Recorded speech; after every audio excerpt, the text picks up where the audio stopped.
Greetings fellow adventurers, I'm Amy and today I'll talk to you who goes through many challenges in all areas of your life.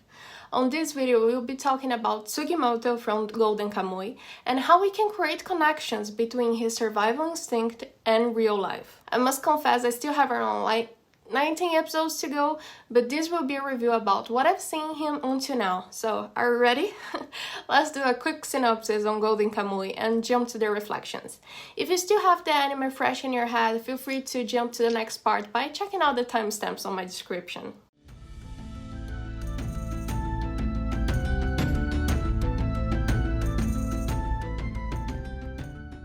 In Golden Kamuy, we have Sugimoto who just came back from war and is after money to fulfill a promise he made with one of his comrades before he died. He then finds out there's a big pile of gold hidden somewhere, and when he decides to go after it, he meets an Aino girl who decides to help him to achieve his goal.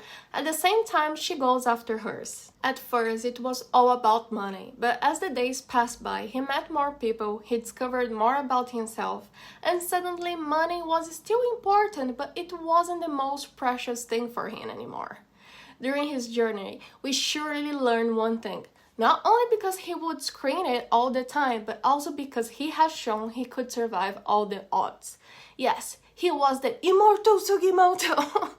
And he has a lot to teach us about survival, so let's check it out.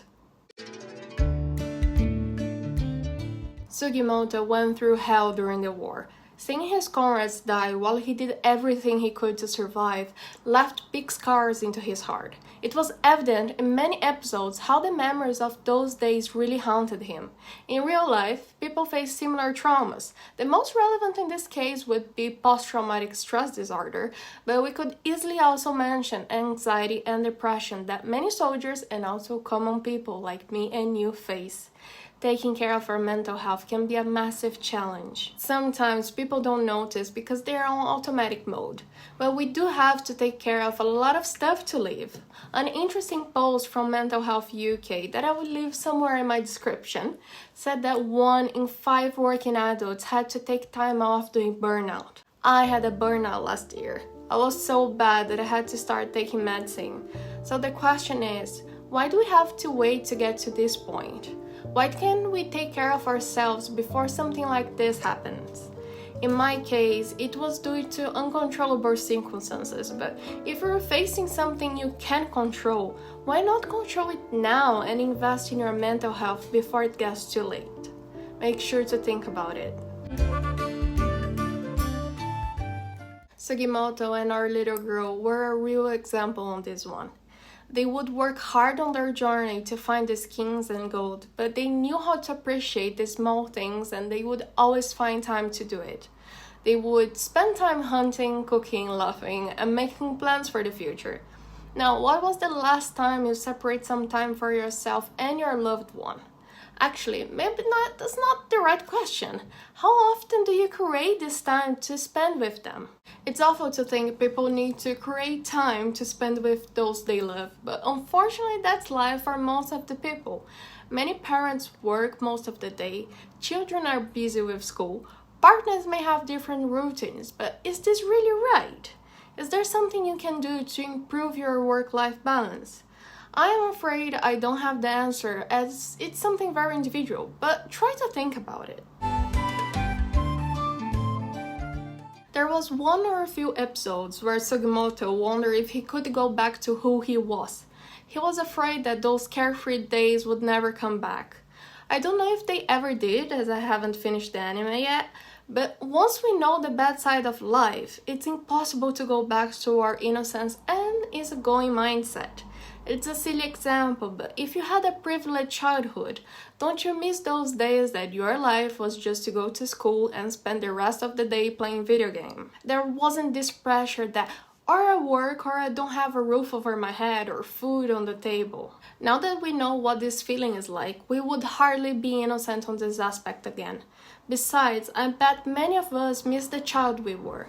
After people face things like bullying or other traumatic experiences, this kind of stuff changed them forever, and it may be hard to find their identity or purpose again. I imagine one of the hardest things to survive in real life is to keep living without certain people. Sugimoto lost many people in war, including his best friend.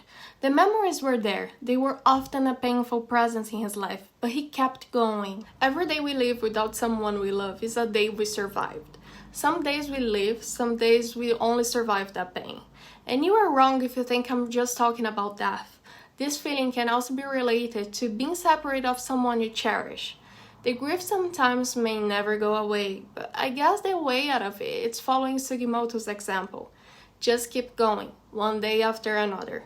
New people will appear, new experiences will be lived, and perhaps at some point things may get a bit better or at least less worse again.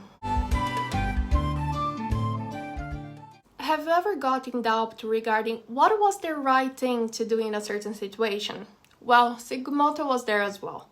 There were many episodes that there was some kind of moral dilemma. One of them was the one that he found out Shiraishi was betraying them. Even if that bothered him a lot, he still forgave him and went above and beyond to save his friend. Now, in real life, I must confess I love people who express doubts. And you know why? Because that means they think.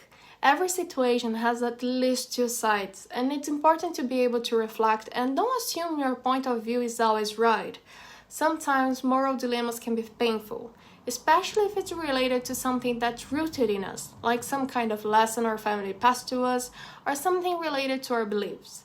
However, Sugimoto teaches us that there is no shame in admitting that someone else's perspective is more correct than ours. As the name suggests, he was the Immortal Sugimoto. Sorry, I just remember him screaming that all the time. His body had amazing recovery ability, and he was literally hard to kill.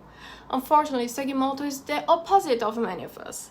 I mean, in the rush of taking care of work, children, family, study, and whatever else people have in their lives, sometimes they don't pay attention to their health. People may not have a balanced diet, others will live in fast food.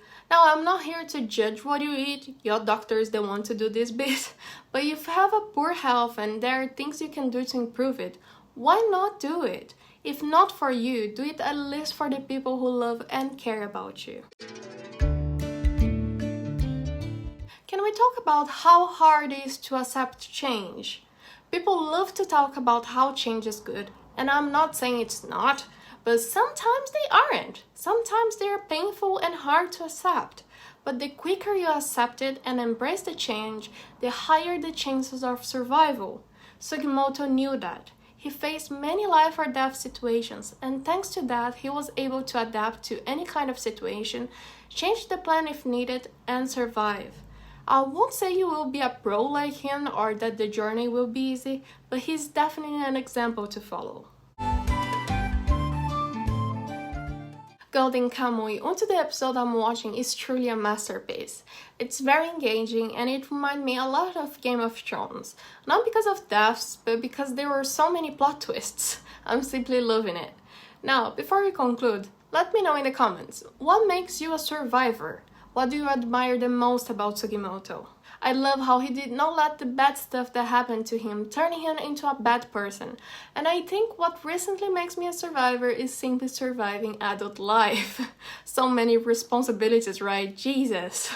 Well guys, that's it for today's video. If you heard something relevant, please support the channel with your like and subscribe. If you think this video can help someone else, please share. If you feel like it, check out the form on my description. And I'll see you next time.